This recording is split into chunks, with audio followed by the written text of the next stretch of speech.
In January of 897 AD, a dead man was dragged from his grave, dressed in sacred vestments, and propped on a throne inside a Roman basilica. The charge? Crimes against the church. The defendant had been rotting in the ground for 7 months. Rome in the 9th century is not the holy city you imagine. It is a war zone. Rival aristocratic families treat the papacy like a weapon, something to be seized, used, and discarded. Popes are murdered. Popes are deposed. Between 872 and 965, over a dozen popes die under suspicious circumstances. The Vatican is soaked in blood and betrayal. And at the center of the most deranged chapter in this entire saga are 2 men.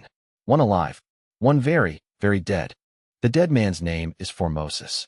He became pope in 891, but his troubles began decades earlier. As the Bishop of Porto, Formosus was brilliant, so politically gifted that Pope John VIII grew terrified of him. In 876, John VIII excommunicated Formosus and forced him into exile. The official charge? Unlawful ambition. Formosus had allegedly campaigned to become pope, a serious crime in the eyes of 9th century canon law. But Formosus would not stay exiled for long. After John VIII was assassinated, poisoned, and then bludgeoned to death by his own clergy, Formosus returned to Rome. By 891, he had clawed his way to the ultimate prize, the throne of St. Peter. But his papacy was a tightrope walk over a pit of vipers. He made one fatal mistake. He crowned Arnulf of Carinthia as Holy Roman Emperor, betraying the powerful house of Spoleto, who believed the crown was rightfully theirs. That single decision would haunt him beyond the grave. Formosus died on April 4, 896. Natural causes. One of the few popes of this era to die in his own bed. But death would not end his story. 2 short-lived popes came and went in rapid succession. Then, in the summer of 896, a man named Stephen VI seized the papal throne. Stephen was a puppet. His strings were pulled by Lambert of Spoleto and his ruthless mother, Agiltrud, the very family Formosus had betrayed. And they wanted revenge. Most people don't know this, but Stephen VI had actually been ordained a bishop by Formosus himself. Under canon law, a bishop could not transfer to become Bishop of Rome, which meant Stephen's own legitimacy rested on proving Formosus's papacy invalid. This wasn't simply revenge. It was a calculated legal strategy. If Formosus was declared a criminal, then every ordination he performed became void. Every bishop he appointed would lose their title. Stephen's enemies would lose their power overnight. So Stephen VI gave an order no sane person would ever give. He commanded that the body of Pope Formosus be exhumed from its tomb in St. Peter's Basilica. The man had been dead for roughly 7 months. The corpse was dragged from the earth, decomposing, reeking, barely holding together. Servants dressed the rotting remains in full papal vestments and placed the tiara on its collapsing skull. Then they carried it across Rome to the Lateran Basilica. But the true horror hadn't even begun.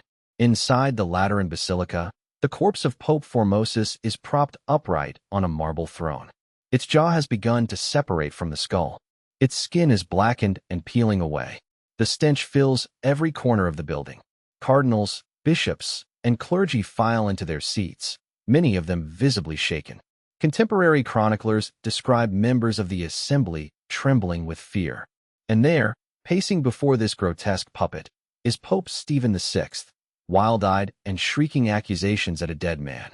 A teenage deacon is assigned to stand directly behind the corpse and answer the charges on behalf of the deceased. The boy is terrified. The trial of the century has begun.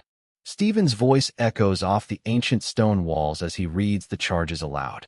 Formosus is accused of perjury, of violating sacred canon law by transferring from the bishopric of Porto to the bishopric of Rome, of coveting the papacy through raw, unholy ambition. Stephen screams at the corpse, literally screams, his face contorted with rage. "Why did you usurp the universal see in your blind ambition?" he shrieks. The teenage deacon, his voice barely above a whisper, mumbles a feeble defense that no one can hear. The assembled clergy sit frozen in their seats. Nobody dares to challenge Stephen, because everyone in that basilica knows this trial has only one possible outcome. The proceedings are a farce, and every person in that room knows it. The verdict is unanimous. Guilty. On every count. The punishment is swift and savage. Stephen orders the papal vestments ripped from the corpse. Piece by piece, the sacred robes are torn away, exposing the decomposed, blackened flesh beneath. Then comes the act that will echo through centuries. Stephen commands that the 3 fingers on Formosus's right hand, the fingers a pope uses to give blessings and perform consecrations, be hacked off. A blade flashes in the candlelight. The fingers fall to the stone floor with a sound no one present will ever forget. But this grotesque spectacle was only the beginning. With those 3 severed fingers, Stephen symbolically erases every blessing Formosus ever bestowed. He declares every ordination Formosus performed retroactively invalid, null, and void. This is a political earthquake. Dozens of bishops and clergy across the whole of Europe suddenly find their positions illegitimate. Alliances crumble. Power structures collapse overnight.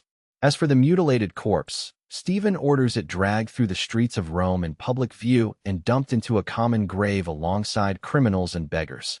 But even that isn't enough to satisfy him. Days later, he has the body dug up a second time and hurled into the churning waters of the Tiber River. But the river had other plans. According to multiple medieval chronicles, a monk fishing along the banks of the Tiber discovers the battered, waterlogged corpse of Pope Formosus tangled in the river reeds. He pulls it from the muddy water and carries it to a nearby monastery. And then, the accounts claim, something extraordinary happens. Witnesses report that statues of saints in nearby churches begin to bow their heads as the body passes. Whether this is legend, propaganda, or genuine belief, it reveals something critical about the mood in 9th century Rome. The people are horrified by what Stephen has done. They see the Cadaver Synod not as justice, but as the act of a madman, and their rage is building toward a target. Then the earth itself passes judgment. A massive earthquake strikes Rome. The ceiling of the Lateran Basilica, the very hall where Formosus's corpse stood trial, collapses into dust and rubble. To the people of Rome, the message from heaven is unmistakable. God has condemned Pope Stephen VI. Fury ignites across the city. Mobs flood the streets screaming for the Pope's blood. And Stephen's powerful protectors, the House of Spoleto, are hundreds of miles away. The most powerful man in Christendom is utterly alone. In the summer of 897, a Roman mob storms the papal residence. Stephen is seized, stripped of his vestments, just as he had stripped Formosus, and thrown into a dungeon. Weeks later, someone enters that cell in darkness and strangles him to death. Stephen's successor, Pope Theodore II, immediately annuls the Cadaver Synod. He orders that Formosus's body be recovered from the monastery where the monk had hidden it, dressed once more in full papal vestments, and returned to its rightful tomb in St. Peter's Basilica with solemn honors. Theodore also declares all of Formosus's ordinations valid once again. But here is what historians often overlook. The chaos did not end there. Over the following decade, the verdict of the Cadaver Synod was alternately upheld and overturned by at least 4 successive popes, depending entirely on which political faction controlled Rome at the time. Formosus's corpse had become a political weapon. The Cadaver Synod marked the opening act of what historians call the pornocracy, a period when the papacy was controlled by a handful of ruthless Roman families and their mistresses. For nearly 70 years, popes were installed, deposed, and murdered like pawns on a board.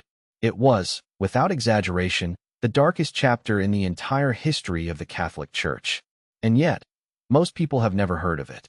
The Church has never been eager to publicize the time one of its supreme leaders dug up a dead pope, screamed at the rotting corpse, hacked off its fingers, and threw it in a river. But it happened. Every single word of it.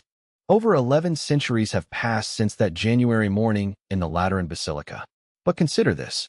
Pope Formosus, the corpse, the accused, the man who could not speak a single word in his own defense, still rests in an honored tomb inside St. Peter's Basilica to this day. Pope Stephen VI, his accuser, his judge, his tormentor, lies in an unmarked grave, forgotten by the very church he tried to control. Sometimes, the dead have the final word.